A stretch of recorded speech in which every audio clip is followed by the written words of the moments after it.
and welcome to another week's edition of LTCC Sports. I'm your host, Cassie Powers, here with my co-anchor, Jake Van Sant. Today we'll be discussing the latest news in NFL free agency, Marist Women's Basketball Epic Conference Tournament, and exactly what Phil Jackson is doing in New York.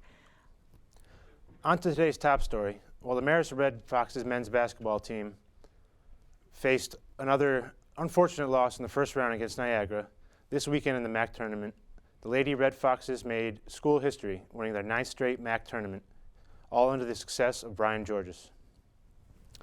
One of the most impressive dynasties in college basketball continues as the Marist women's basketball team won its 9th straight MAC title on March 10th.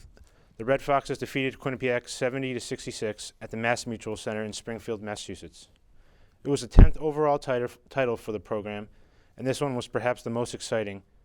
Marist trailed by as many as 17 points in the first half, but came back to cut the deficit in the second half to beat the Bobcats. Sophomore Sydney Kofi sparked the comeback, scoring 18 of her game-high 23 points in the second half. She was named the tournament MVP, with seniors Emma O'Connor and Casey Doolin also being named to the all-tournament team. Marist now has the most MAC titles for a women's team in the history of the conference.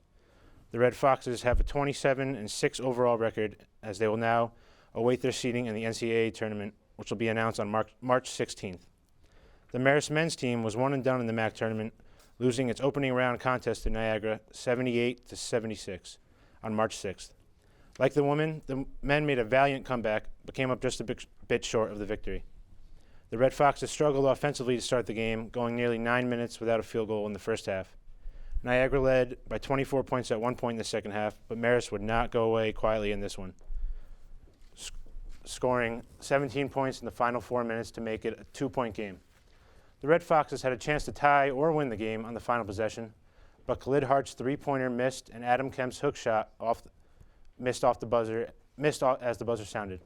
Marist ended the season 12-19 overall, and they will end 11th in the MAC. However, their most conference wins in 6 seasons.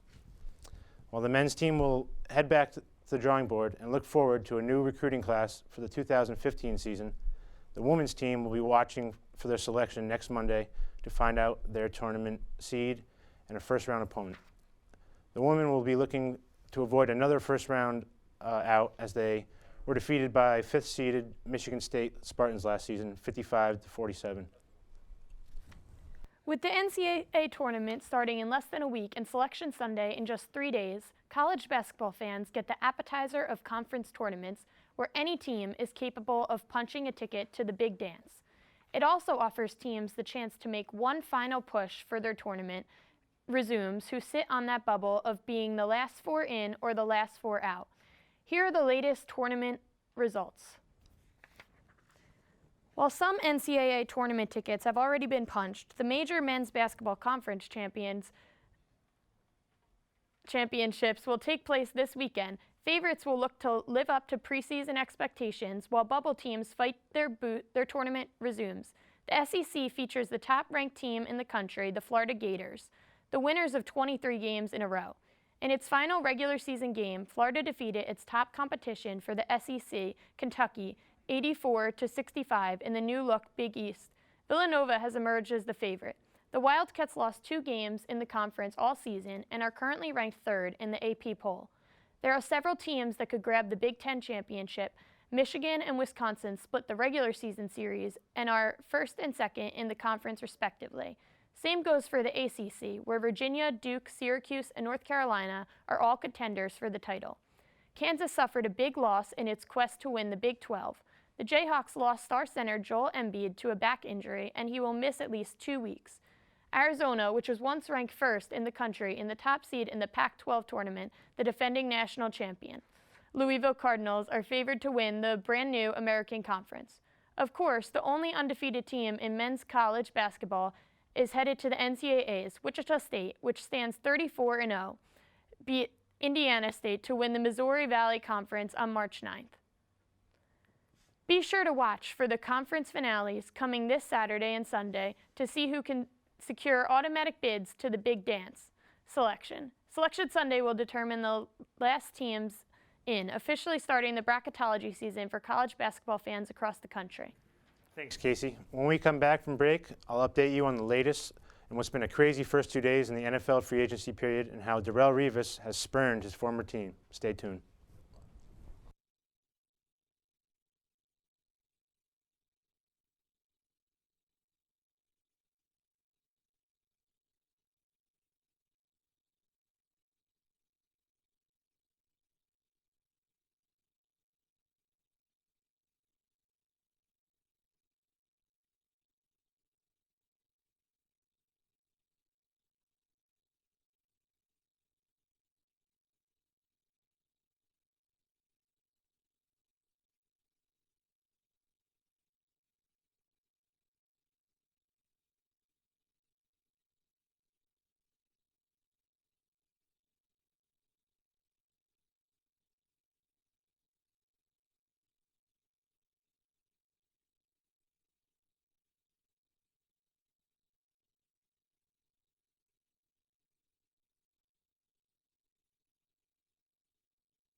Welcome back to LTCC Sports, where we've been covering the latest on the NFL free agency. There's big names this year with DeMarcus Ware, Darrelle Revis, and Golden Tate. Jake will give us the latest on all this and what it means. So Jake, I think we'll start out with Pittsburgh deciding to cut LaMarr Woodley. So basically he's been playing for the team 7 seasons after being drafted from Michigan, a second-round pick in 2007. He holds 57 career sacks, gaining 9 or more sacks in 4 of his 7 seasons.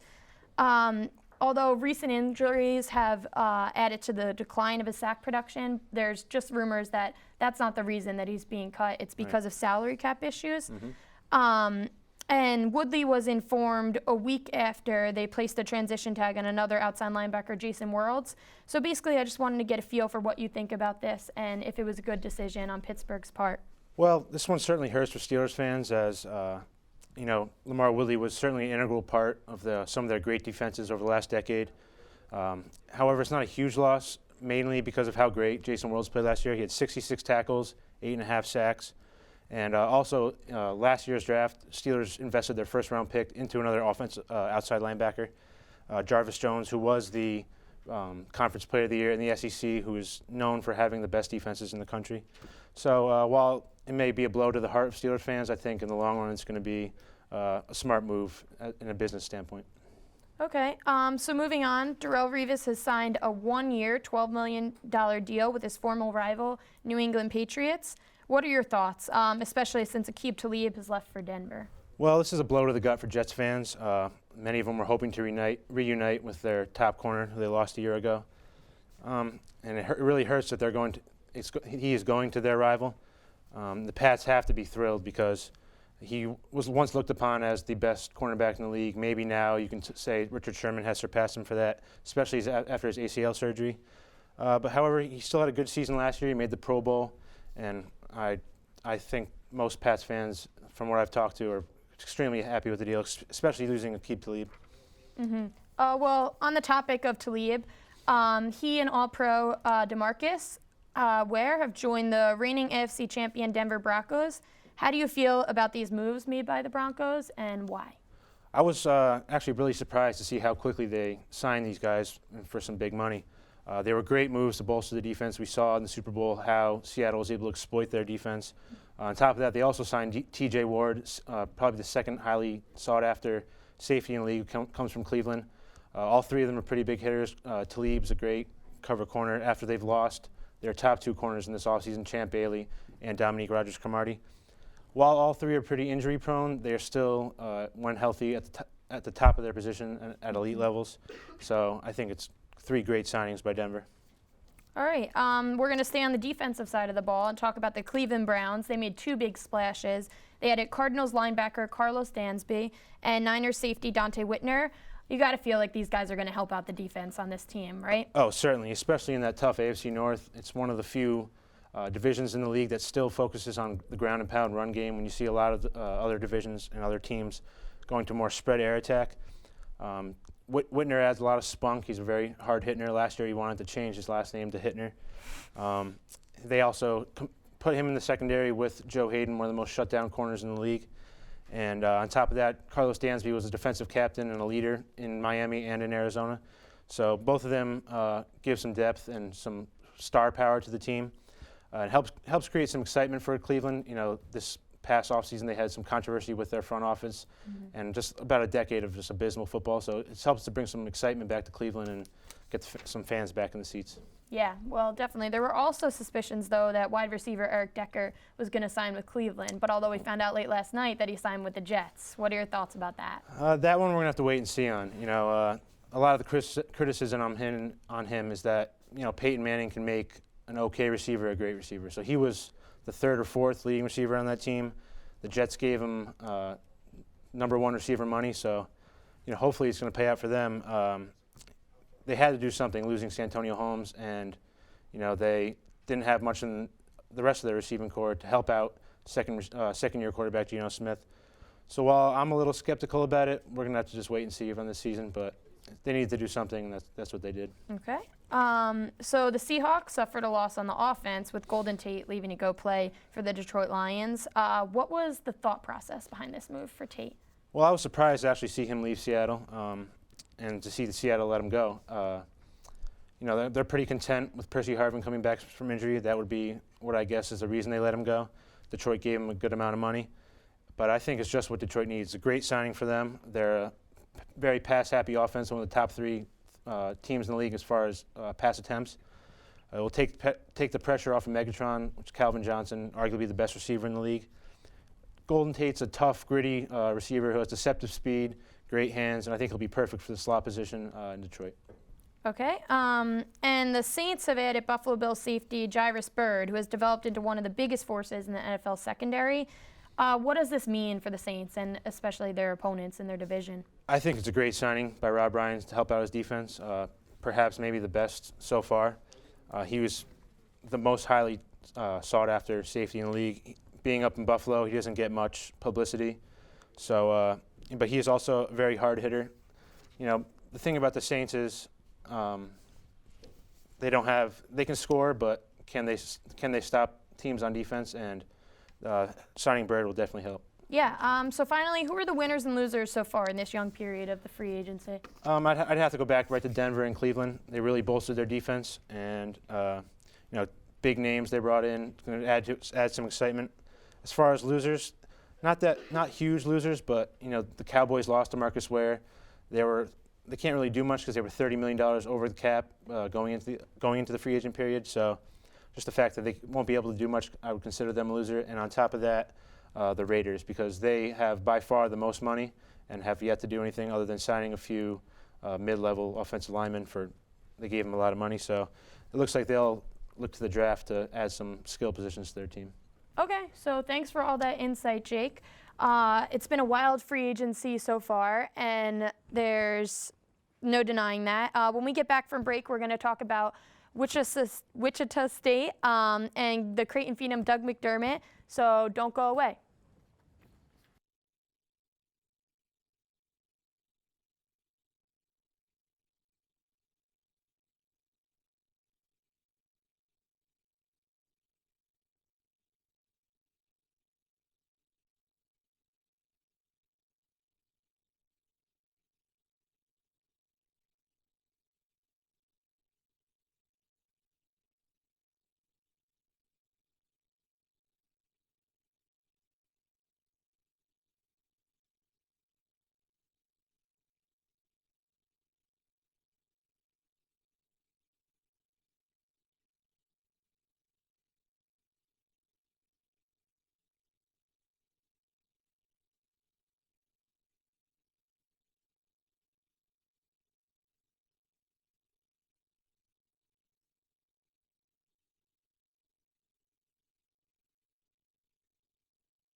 Welcome back into LTCC Sports. I'm Jake Van Sant here with Cassie Powers.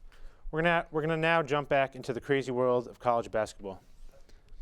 No one has been enjoying more of a successful season than the new powerhouse, Wichita State, who has shocked the college basketball world by going a perfect 34-0 in the regular season, also winning the Missouri Valley Conference Championship over Indiana State.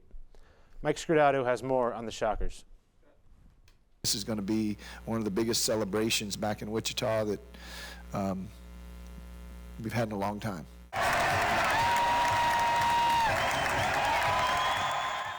Coach Greg Marshall and Wichita State cut down the nets in St. Louis this weekend, beating Indiana State 83-69 in the Missouri Valley Conference Championship game. Guard Fred Van Vliet led the way for the 34-0 Shockers with 22 points on 9 of 14 shooting, and also added 5 rebounds, 5 assists, and 2 steals. Despite the skeptics who still question the validity of the mid-major's undefeated record, Marshall and his team are unaffected by the doubts. Wolves do not fret over the opinions of sheep. 1991 was the last time a team entered the NCAA tournament unbeaten, when 34-0 UNLV fell to Duke in the Final Four. Hurley's got it! Duke has done it! Duke has upset UNLV! But as a projected number 1 seed in the Big Dance, hopes of a perfect season are at an all-time high on the Wichita campus. Mike Scridato, LTCC Sports. Melvin Ejim, senior from Iowa State, was named the Associated Press Big 12 Player of the Year on Monday. Ejim, who was chosen ahead of other standouts including Kansas freshman Andrew Wiggins, was chosen after a vote from the league's coaches.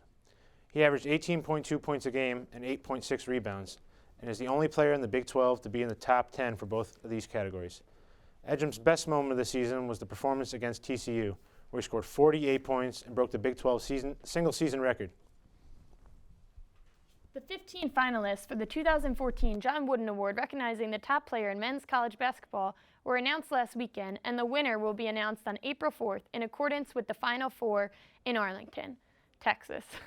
The early favorite for the award is Creighton's Doug McDermott, who had a remarkable season while becoming the 7th leading scorer in NCAA history. A handful of freshmen are amongst the other top contenders, highlighted by Duke's Jabari Parker, Andrew Wiggins from Kansas, and Syracuse's talented point guard Tyler Ennis. Players who are considered a long shot include potential lottery picks Julius Randle and Gary Harris, as well as the American Athletic Conference Player of the Year Shabazz Napier and Cleanthony Early of the undefeated Wichita Shockers. Last Saturday, Doug McDermott, forward for Creighton, reached a college basketball milestone. On senior night, McDermott became just the 8th person in Division I basketball history to score 3,000 points. Not only did McDermott finish the night with over 3,000 career points, he finished the night with a career-high 45, which helped Creighton beat Providence by a score of 88-73. When we come back, did Tiger Woods get back on track? And Paul Villanova joins us in the studio to talk about the latest NHL news. Stick with us right here on LTCC Sports.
Welcome back to LTCC Sports.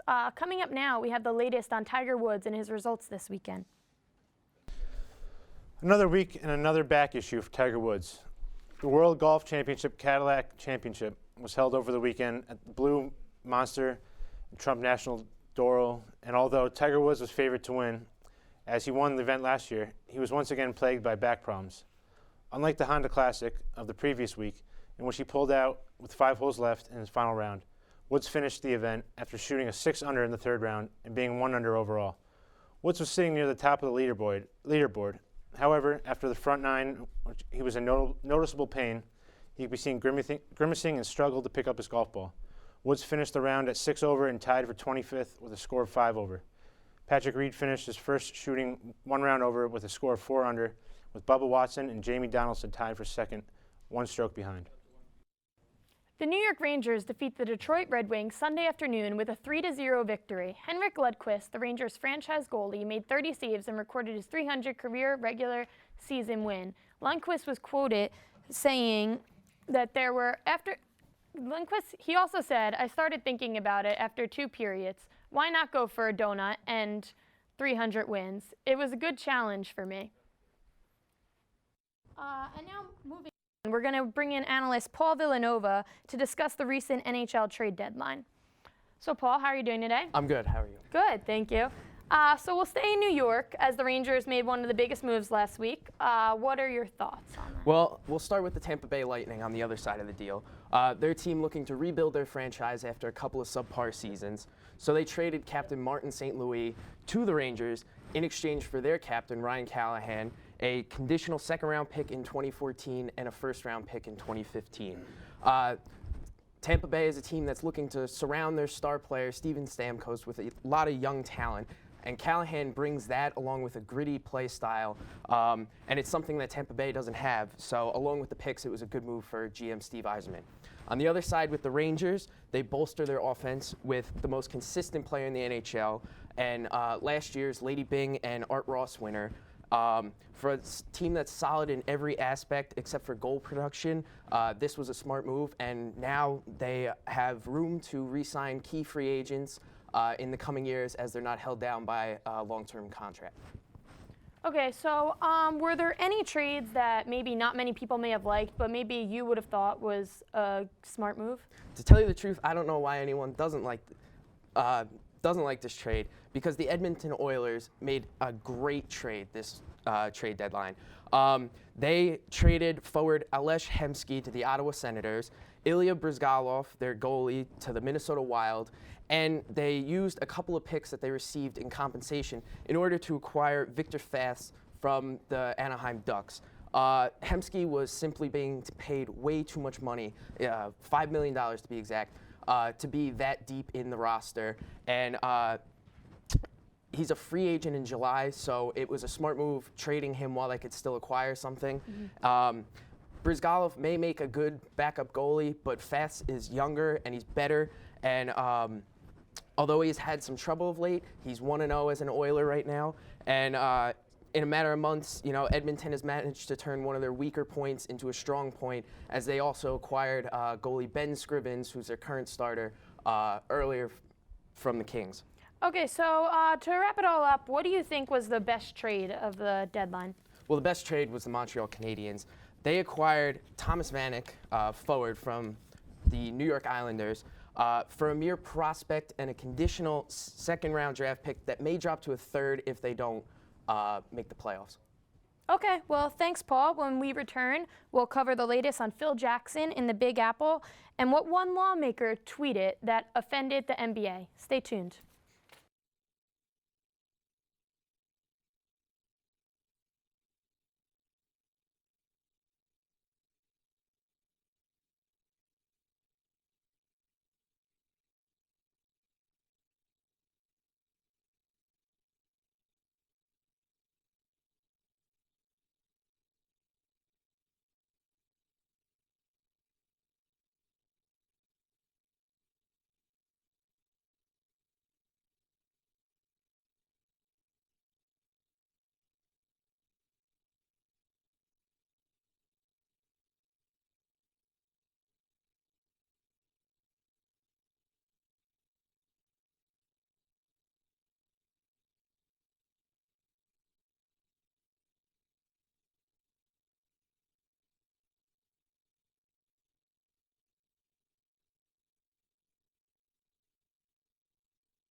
Welcome back to LTCC Sports. Everyone's been wondering what Phil Jackson is going to be doing with the New York Knicks and if he can possibly spark a turnaround for what many call a dismal season for New York.